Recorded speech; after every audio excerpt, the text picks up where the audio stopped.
Assalamualaikum warahmatullahi wabarakatuh. Halo teman-teman semua, gimana kabarnya hari ini? Semoga selalu sehat, bahagia, dan semangat belajar ya.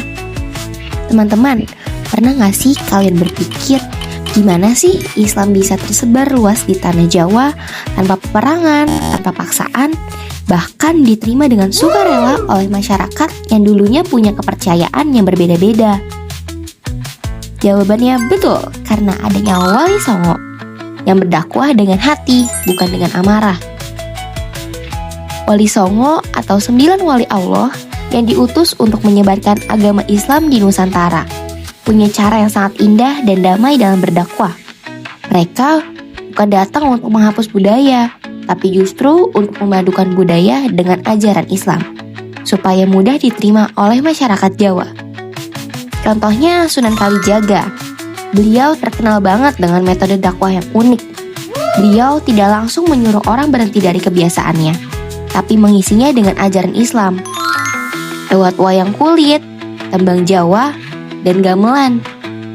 Sunan Kalijaga mengenalkan nilai-nilai tauhid, sabar, dan juga ikhlas. Dia tahu seni bisa menjadi jalan masuk untuk menyentuh hati manusia. Lalu ada juga nih Sunan Ampel yang mendirikan pesantren pertama di Jawa Timur atau Pondok Pesantren Ampel Denta.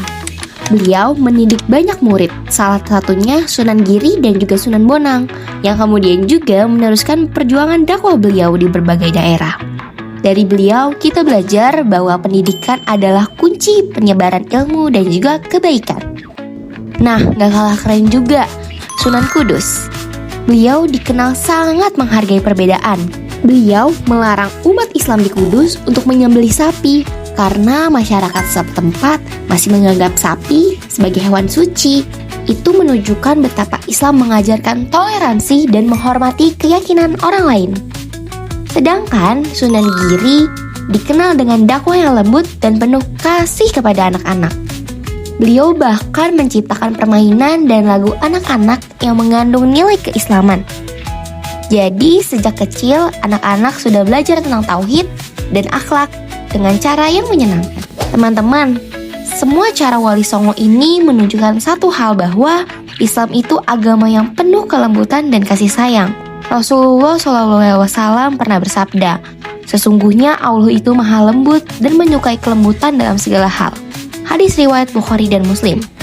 Artinya dalam berdakwah pun kita harus lembut, sabar, dan menghormati orang lain. Kita tidak bisa memaksa seorang untuk berubah, tapi kita bisa menyentuh hatinya dengan teladan. Dan itulah yang dilakukan Wali Songo selama hidup mereka. Jadi sekarang coba kita renungkan ya teman-teman.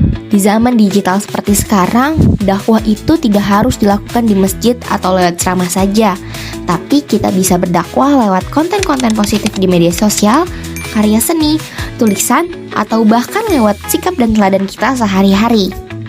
Intinya, perbuatan baik yang mengajak orang lain menuju kebaikan, itu juga dakwah loh. Karena sejatinya, dakwah yang paling indah adalah akhlak yang baik, dan Wali Songo sudah mencontohkan itu. Dan sekarang giliran kita untuk meneruskannya dengan cinta, karya, dan hati yang tulus. Wassalamualaikum warahmatullahi wabarakatuh.